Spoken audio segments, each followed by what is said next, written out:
भारतीय रेल उत्तर में कश्मीर से दक्षिण में कन्याकुमारी तथा पश्चिम में कच्छ से लेकर पूरब में अरुणाचल प्रदेश तक न सिर्फ यात्रियों और सामानों को एक स्थान से दूसरे स्थान तक ले जाने का साधन मात्र है, बल्कि यह भारत को एकता के सूत्र में पिरोने में अहम भूमिका निभाती है।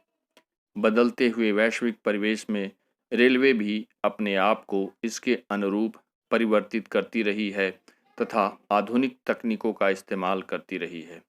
इन्हीं आवश्यकताओं को ध्यान में रखते हुए उद्योग और व्यापार को बढ़ावा देने के लिए तथा खनिजों और कृषि उत्पादों को एक स्थान से दूसरे स्थान तक आबाद रूप से तथा शीघ्र आवागमन सुनिश्चित करने के लिए डेडिकेटेड फ्रेट कॉरिडोर्स का निर्माण कार्य तेजी से किया जा रहा है। इसी कड़ी में 7 जनवरी को वीडियो कॉन्फ्रेंसिंग के माध्यम से वेस्टर्न डेडिकेटेड फ्रेट कॉरिडोर के रेवाड़ी से मदार खंड का लोकार्पण करने के साथ साथ न्यू अटेली से न्यू किशनगंज के बीच डबल स्टैक मालगाड़ी का शुभारंभ माननीय प्रधानमंत्री महोदय ने हरी झंडी दिखाकर किया। वेस्टर्न डेडिकेटेड फ्रेट कॉरिडोर के रेवाड़ी से मदार खंड तक का निर्माण 5,800 करोड़ की लागत से किया गया है। इस खंड की कुल लंबाई 306 किलोमीटर है, जिसमें 79 किलोमीटर का हिस्सा हरियाणा के रेवाड़ी तथा महेंद्रगढ़ जिलों में तथा शेष 227 किलोमीटर का हिस्सा राजस्थान के जयपुर, अजमेर, सीकर, नागौर तथा अलवर जिलों से होकर गुजरता है। इस खंड में 9 डेडिकेटेड फ्रेट कॉरिडोर स्टेशन होंगे। इस खंड पर मालगाड़ियों का परिचालन प्रारंभ होने से रेवाड़ी, मानेसर, नारनौल, फुलेरा तथा किशनगढ़ के अनेक उद्योगों को लाभ पहुंचेगा।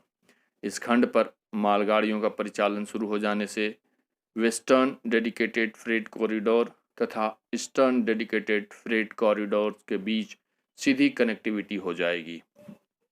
दोस्तों, 29 दिसंबर को प्रधानमंत्री ने ईस्टर्न डेडिकेटेड फ्रेट कॉरिडोर के न्यू भावपुर से न्यू खुर्जा सेक्शन पर मालगाड़ियों के परिचालन का शुभारंभ किया था। दोस्तों, ईस्टर्न डेडिकेटेड फ्रेट कॉरिडोर का वीडियो लिंक मैं अपने डिस्क्रिप्शन बॉक्स में तथा स्क्रीन के ऊपर आई बटन में दे रहा हूं। Western dedicated freight corridor Uttar Pradesh के दादरी से चलकर मुंबई के पास जवाहरलाल नेहरू पोर्ट तक जाएगी, जिसकी कुल लंबाई 1506 किलोमीटर की होगी। वेस्टर्न डेडिकेटेड फ्रेट कॉरिडोर के पूर्ण रूपेण फंक्शनल होने पर हरियाणा के ऑटोमोबाइल उद्योगों, राजस्थान के खनिजों तथा इन राज्यों के किसानों की पैदावार को राष्ट्रीय और अंतर्राष्ट्रीय बाजार उपलब्ध होंगे तथा साथ ही साथ महाराष्ट्र के जवाहरलाल नेहरू पोर्ट तथा गुजरात के कांडला, पीपावाव, मुंद्रा तथा दाहेज बंदरगाहों से इनका निर्यात किया जा सकेगा। इस डेडिकेटेड कॉरिडोर के माध्यम से प्रोडक्ट्स को बाजार तक, खनिजों को उद्योग तक, फर्टिलाइजर्स को खेतों तक तथा कृषि उत्पादों को उपभोक्ताओं तक सरलता से तथा सस्ती दर पर पहुंचाया जा सकेगा।